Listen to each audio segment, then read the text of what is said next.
So this is Caesar, Book 5, Chapter 38, talking about how Ambiorix goes around to his neighboring kingdoms or tribes and says, hey, join the rebellion against the Romans. They're not cool.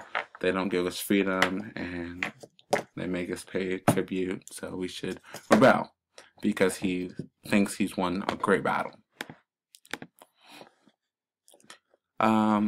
Haec Troia sublatus Ambiorix statum cum equitatu in aduactos, quia erant eos regno fintemi proficiscator neque noctum neque diem intermittit, peditatum quae seseb subseque juvit. Elated by this victory, Ambiorix set out, or proceeded at once with his cavalry to the Aduactos. You could think and to the Aduactos, but it just makes more sense to say to. Who were neighbors with his kingdom. He discontinued neither night nor day. The neque always is neither nor, just like at is both and.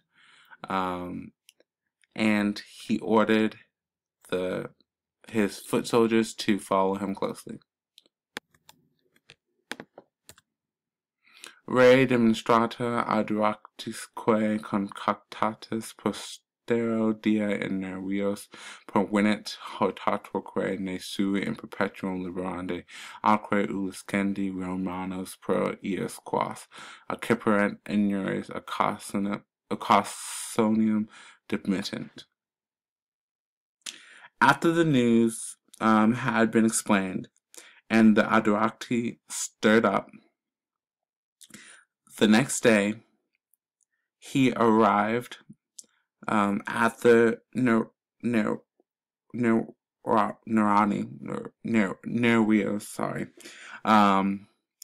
and exhorted that they should not give up the occasion, the custom, of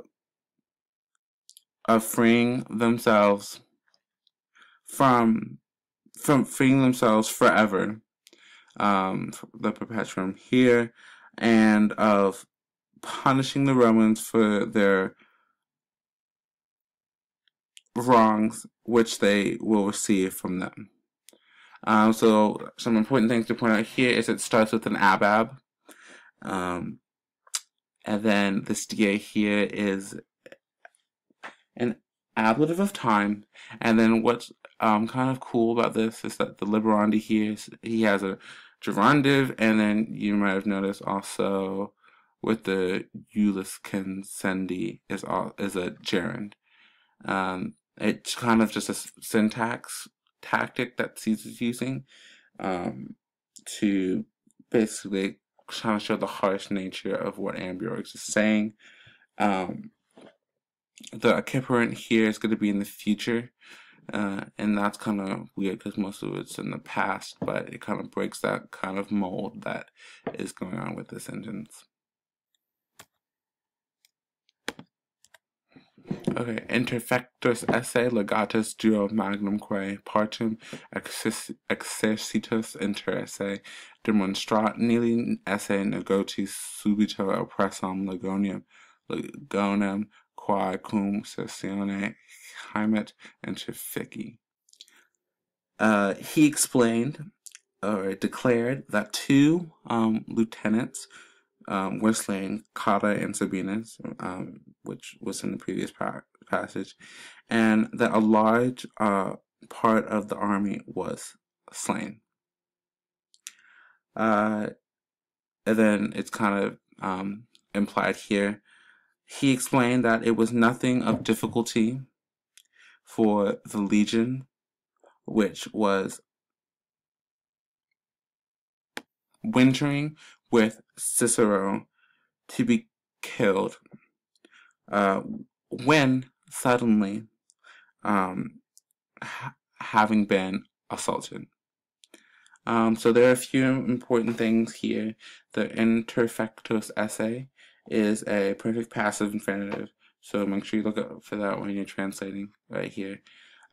Also, you have like it's in an indirect statement, and then you have a perfect active infinitive with the inter isse.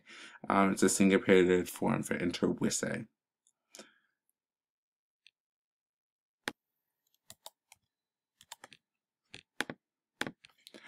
And this last part, really short. Se ad iam rem profitator audiotorum facile hoc ortoni nervis persuadet.